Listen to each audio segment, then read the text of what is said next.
معیار کیا ہے؟ یہ قدر والی رات ہے. قدر کے معنی مرتبہ، ما قدر اللہ حق قدرہ، انہوں نے اللہ کی عظمت کو، ان کے مرتبہ کو نہیں پہچانا. بلکہ لیلۃ القدر کا معنی ہے یہ مرتبہ والی رات ہے.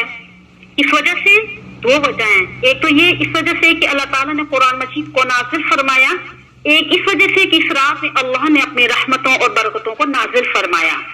ایک اور وجہ یہ ہے کہ جس آدمی نے جا کر یہ رات گزاری عبادت میں جا کر، اور اس رات کی بدولت اس کا مرتبہ بڑھ جاتا ہے. جب اللہ تعالیٰ نے یہ قرآن میں فرمایا کہ میں انسانی مخلوق کو، آدم کو پیدا کرنا چاہتا ہوں، تو کس سے مخالفت کی تھی؟ فرشتوں نے. قالوا اتجعل فیہا من یفسد فیہا، اللہ تعالیٰ نے پیدا کر دیا. آج ملائکہ غول در غول ہجوم کے اندر آ رہے ہیں. کیوں؟ اللہ تعالیٰ فرماتے ہیں جاؤ میرے بندوں کو جا کے دیکھو، اپنی جانوں کو قربان کرتے ہیں، اپنی نیندوں کو قربان کرتے ہیں. وہ یاد الہی میں اس طریقے سے لگے ہوئے ہیں کہ دیکھنے میں فرشتے اور ملائکہ معلوم ہوتے ہیں. یہ وہی ہے جن کے بارے میں تم نے کہا تھا فسادی ہوں گے. آؤ ہم تمہیں دکھائیں کہ فسادی نہیں ہیں، فسادی نہیں ہیں.